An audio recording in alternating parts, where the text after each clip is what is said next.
ستاروں کا ہماری تقدیر کے ساتھ کوئی تعلق نہیں سامنے آ رہا، بلکہ تقدیر اور تدبیر ایک ہی چیز کے دو رخ ہیں، ادھر تدبیر ہے ادھر تقدیر ہے۔ علامہ اقبال نے ایک بات کی تھی کہ میرے درویش خلافت ہے جہانگیر تیری، تو مسلمان ہو تو تدبیر ہے تقدیر ہے، دیوار پہ گیند مارنا یہ میری تدبیر ہے، اس کا واپس آنا یہ میری تقدیر ہے، یہ میں نے کیا ہے، یہ میرے اختیار میں ہے، وہ لانا میرے اختیار میں نہیں ہے، جو تدبیر ہوگی وہی تقدیر بن کے آئے گی۔ ستاروں کا ہماری تدبیر یا تقدیر سے براہ راست کوئی تعلق نہیں ہے۔ ہوتا کیا ہے، ایک تو ستاروں سے یا سیاروں سے نکلنے والی شعاعیں ہمیں حیاتی ڈال دیتی ہیں، اور غذائی چیزیں آتی ہیں اوپر سے، اور کیمیکلز آتے ہیں ان کی شعاعوں کے ذریعے سے، یہاں ایٹمی چیزیں یہاں آتی ہیں، ایٹمی پاوریں یہاں آتی ہیں، ایکسریز ہیں، گیما ہے، ایسی چیزیں ہیں، بیٹا ہے، الفا ہے، یہ چیزیں ہیں۔ اور دوسرا یہ چیز ہے کہ جو سیارے ستارے ہیں ان میں پہاڑ ہیں، عقیق کے پہاڑ ہیں، کسی چیز کے پہاڑ ہیں، کسی میں سنگ یہود کے پہاڑ ہیں۔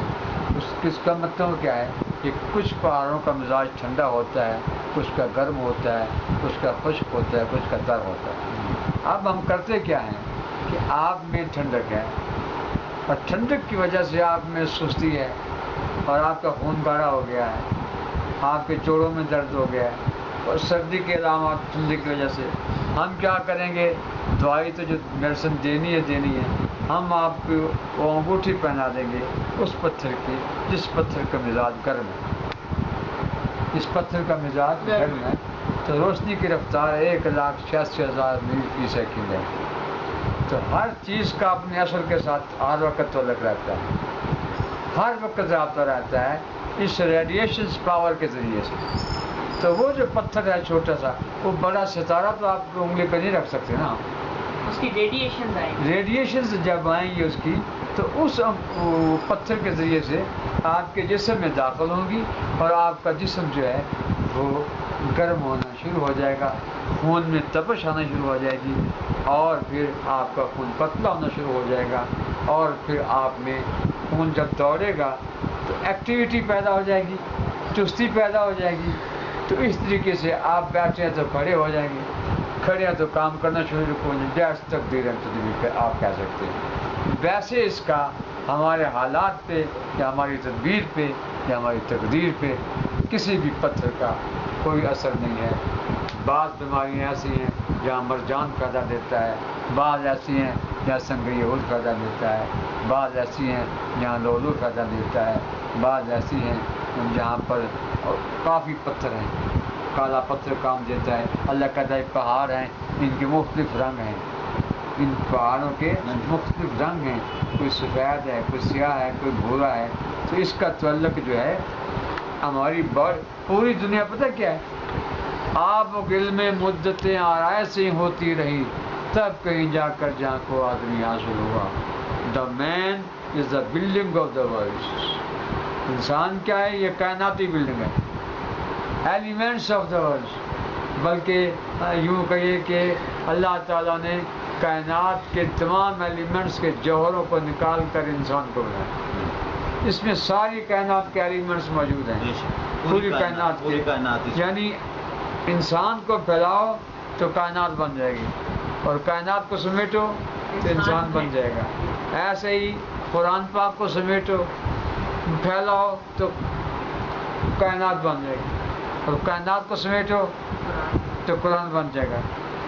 دس is the theory of stones and Quran and the world. یعنی یہ کیا ہے، یہ کہانی ہے ایسی، اور یہ بڑی پیچیدہ اور بڑی زبردست کہانی ہے۔ آنکھ کا جو دیکھنا ہے، اب آپ مجھے دیکھ رہے ہیں نا، تو آپ دیکھ کے مسکرا کے دیکھیں گے تو میں بھی مسکراؤں گا، یہ آپ کی تدبیر تھی، یہ آپ کی تقدیر ہے۔ یعنی جو تدبیر ہوتی ہے وہی تقدیر ہوتی ہے، تو کیوں نہ نروس سسٹم میں اس تدبیر کو بھر دیا جائے جو پازیٹیوٹی دیتی ہے۔ نیگیٹو نہ ہو. ہر چیز کے دو پہلو ہیں, ایٹم کے دو پہلو ہیں, نیگیٹو بھی ہے پازیٹیو بھی ہے. اس سے آپ تباہی بھی لا سکتے ہیں, اس سے آپ مفت میں بجلی بھی دے سکتے ہیں, اس سے آپ تباہی بھی لا سکتے ہیں, اس سے آپ ایک زمین میں 700 من گندم بھی لا سکتے ہیں اسی کے ذریعے سے. تو یہ کیا ہے, پازیٹیوٹی اور نیگیٹیوٹی. جو سوال آپ کا ستاروں کے بارے میں, سیاروں کے بارے میں تھا, تو ان کا ہماری تقدیر کے ساتھ براہ راست کوئی تعلق نہیں ہے, وگرنہ اللہ تعالیٰ کہتا ہے هو الذی خلق لکم ما فی السماوات وما فی الارض, جو کچھ زمینوں آسمانوں میں ہے ہم سارے کا سارا تمہارے لیے پیدا کیا ہے. انسان مقصود کائنات ہے, تو اس کا بھی تو کوئی مقصود ہے نا, اسی کے لیے سارا کچھ لگا ہوا کام. جب سب اسی کے لیے ہے, هو الذی خلق, سب کچھ کھائے پیے جا رہے ہیں. اگر ہم محنت نہیں کھاتے, چائنا والے کھاتے ہیں, کوئی نہ, انسان پوری کائنات کو استعمال کر رہا ہے, یوز کر رہا ہے, وہ ہے ہی اسی کے لیے. هو الذی خلق لکم ما فی السماوات. اس تھیوری کو اگر آپ سمجھ لیں تو کائنات آپ کی ہے. تو جب یہ تمام کائنات جو ہے یہ بے مقصد نہیں ہے, تو تمام کائنات کس کے لیے ہے؟ انسان کے لیے, اس کے لیے. تو اب یہ جو تخلیق کے مختلف مدارج ہیں, ایک مطلب پتھر کا مرتبہ, پھر زمین ہے, پھر نباتات ہیں, پھر حیوانات ہیں, پھر ملائکہ ہیں, پھر حوریں ہیں, پھر فرشتے ہیں, پھر انسان ہے. ایسے اگر تخلیق کے مدارج کو گریں تو انسان تخلیق کا 20واں درجہ ہے, جس میں سے پھر اس کے درجے آگے ہیں انسانوں میں. پھر جانوروں سے بدتر انسان ہے, وہ مشرک ہیں, کافر ہیں. اس کے بعد اس سے بھی اوپر کا درجہ آتا ہے تو پھر وہ ایک مسلمان ہے. اس سے اوپر کا درجہ آتا ہے ایک وہ مومن ہے. اس سے بھی اوپر کا درجہ آتا ہے تو وہ صحابی ہے. اس کا درجہ آتا ہے پھر نبوت ہے, اور پھر نبوت کا جب درجوں کے اختتام ہوتا ہے تو پھر ختم نبوت جو ہے اس کا ابتدا ہوتی ہے. حضور اس کی ابتدا ہے نا جی.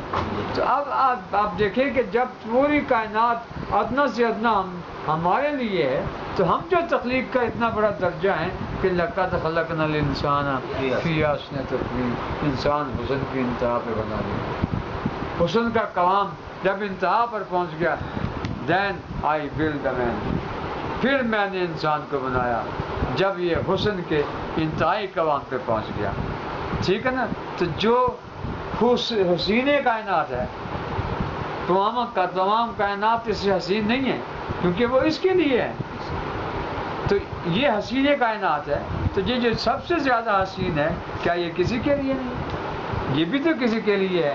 تو یہی بتانے کے لیے کہ یہ کسی کے لیے ہے, یہ کس کے لیے ہے. اللہ نے کائنات میں ایک ایسی شخصیت کو کائنات سے پہلے پیدا کیا جسے محمد کہا جاتا ہے. انہوں نے پھر آ کر بتایا کہ دیکھو تم کس کے لیے ہو, تم کس کے لیے ہو. وما خلقت الجن والانس الا لیعبدون, میں نے تمام کائنات کو تمہارے لیے پیدا کیا ہے, اور تمہیں میں نے اپنی ابدیت کی ہے. اور ابدیت کیسے آئے گی؟ کون سکھائے گا؟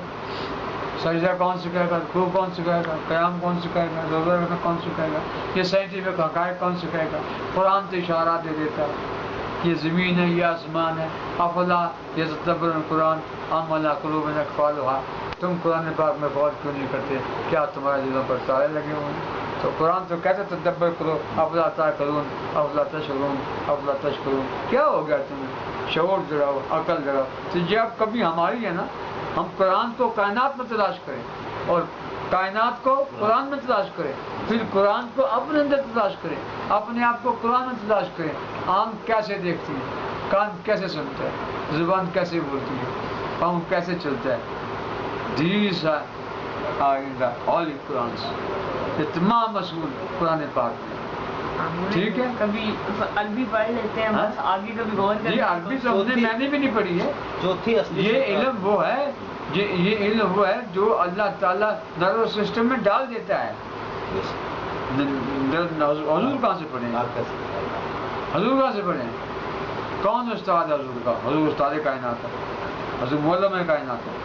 سمجھے, یہ رسول اللہ صلی اللہ علیہ وسلم کے جسم میں اقدس سے نکلی ہوئی ریڈیشنز جس کے بھی ذہن میں داخل ہو جائے اس سے وہ علم حاصل ہو جاتا ہے، اسے پڑھنے کی ضرورت نہیں رہتی ہے، کوئی ایسی ایسی باتیں وہ کرتے ہیں کہ لوگ حیران رہ جاتے ہیں، یعنی تو یہ بات ہے کہ ہم کس لیے بنے ہیں یہ حضور نے بتا دیا، ہم اللہ کے لیے بنے ہیں، اللہ کی ابدیت کے لیے بنے ہیں۔ تو اور ابدیت کیا ابدیت چیز کسے ہے؟ کہتے ہیں؟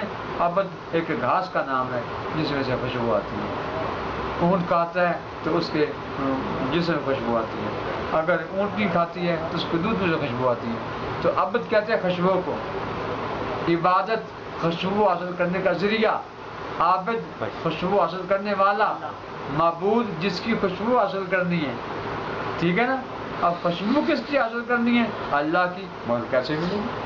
ہمیں پتہ ہی نہیں ہے، ہمیں علم ہی نہیں ہے، اس کی سرحدیں ہی نہیں ہیں، وہ تو لامحدود ہے۔ تو حادث کیا قدیموں جانے جیل کھلے ہوائیں، we can not know what is God, ہم نہیں جان سکتے کہ وہ کیا ہے، ہمیں علم نہیں ہو سکتا وہ کیا ہے، ہمیں کس نے بتا دیا کہ وہ ہے، وہ معبود ہے، وہ رب ہے، وہ الہ ہے۔ یوسف السلام